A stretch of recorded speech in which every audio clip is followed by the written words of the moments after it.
नमस्कार, जोहार, आदाब, सत श्री अकाल। मैं हूं अजय लाल। आपने देखना शुरू कर दिया है HNN 24/7, देश का सबसे बड़ा डिजिटल प्लेटफॉर्म। एक तारीख आपको याद होगी, 20 मई 2025 की तारीख। यह तारीख झारखंड में एक बड़े बवाल की वजह बनी थी। यह तारीख उस वक्त चर्चा में आ गई थी जब ACB ने सुबह 7:30 बजे कथित कथित शब्द का प्रयोग मैं इसलिए कर रहा हूं कि जो ACB की जांच है उसका क्या हश्र होगा, झारखंड की 3.5 करोड़ जनता जानती है। 20 मई 2025 को ACB ने शराब घोटाला मामले में झारखंड के IAS अधिकारी विनय चौबे के खिलाफ FIR दर्ज किया था और FIR दर्ज होने के महज 2 घंटे के भीतर ACB की टीम विनय चौबे के आवास पर पहुंच गई। महज 2 घंटे के भीतर। अब तक हमने नहीं देखा कि ACB इतना ज़्यादा तत्पर हो जाएगी कि 2 घंटे के भीतर विनय चौबे के आवास पर पहुंच गई और उनको पूछताछ के लिए ले आई ACB के दफ्तर में। पूछताछ चला, पता नहीं विनय चौबे को ACB की टीम ने नाश्ता करने का वक्त दिया कि नहीं या क्या किया। फिर दिन भर पूछताछ चली और उसी दिन 3:30 बजे विनय चौबे को गिरफ्तार कर लिया गया। पूरी तारीफ हुई झारखंड में। लोगों ने कहा कि ACB झारखंड की CBI है। लोग मजाक मजाक में कहते थे कि हमारा ACB CBI से कम है क्या। बहुत तारीफ हुई थी और फिर विनय चौबे गिरफ्तार कर लिए गए, जेल भेज दिए गए, होटवार जेल भेज दिए गए। कहानी खत्म हो गई। कई बातें आई, कितना घोटाला हो गया, विनय चौबे ने लापरवाही बरती, ध्यान नहीं दिया, जिस चेयर पर बैठे थे उसमें अमानत में खयानत किया। उसके बाद धड़ाधड़ करके कुछ और लोग गिरफ्तार हो गए। कौन कौन गिरफ्तार हो गए, मैं वो पूरी कहानी बता रहा हूँ। और ऐसे करते करते करते करते करते करते और गिरफ्तार कौन हो गए, उसके कुछ दिनों के बाद जो जानकारी है मेरे पास कि शराब घोटाले मामले में 2 पूर्व GM सुधीर कुमार दास एवं सुधीर कुमार तथा प्लेसमेंट एजेंसी के मालिक प्रतिनिधि नीरज कुमार भी गिरफ्तार हो गए।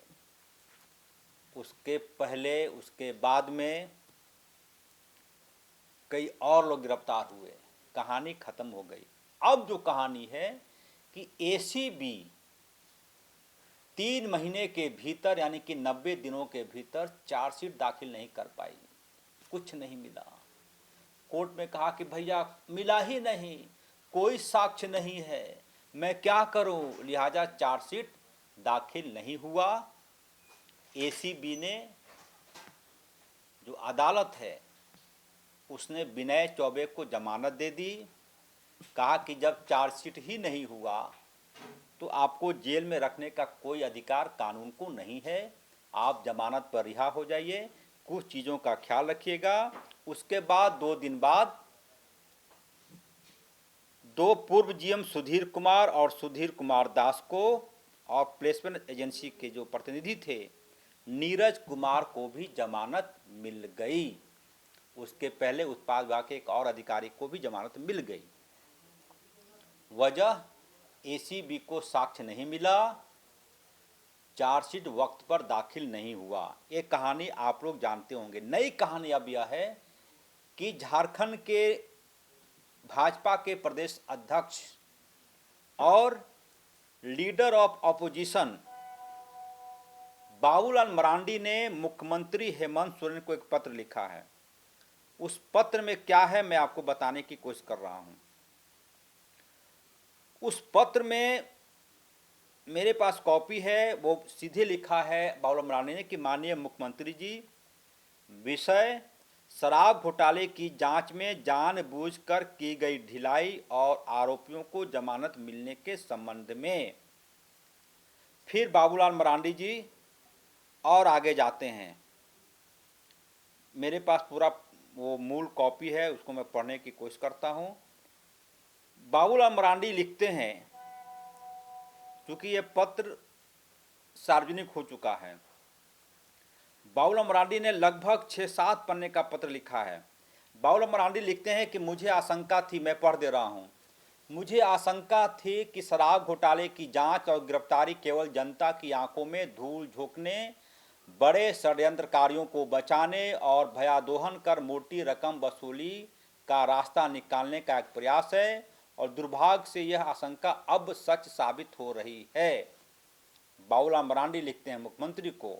फिर आगे लिखते हैं कि जिस प्रकार आनंद फानन में एसीबी ने एक बड़े अधिकारी को पूछताछ के लिए बुलाया, यानी कि विनय चौबे का, वो नाम नहीं ले रहे हैं लेकिन इशारा उनका उधर ही है, तुरंत गिरफ्तार किया, उसी समय दिखाई गई तत्परता अब न जाने कहां गायब हो गई। यह बात जनमानस को नहीं पच रहा है कि आपकी सरकार ने 3 महीने के भीतर एक चार्जशीट तक दाखिल नहीं कर पाई, और एक करके आरोपियों को जमानत मिलती जा रही है। फिर लिखते हैं बाबूलाल मरांडी आगे कि भ्रष्टाचार के ऐसे गंभीर मामलों में जांच एजेंसियां अभियुक्तों से पूछताछ करती है तो उसके पूरे बयान को बाकायदा प्रमाण स्वरूप हूबहू रिकॉर्डिंग कराकर सुरक्षित रखती है। खासकर बड़े अधिकारियों या दूसरे प्रभावशाली अभियुक्तों के मामले में यह किया जाता है।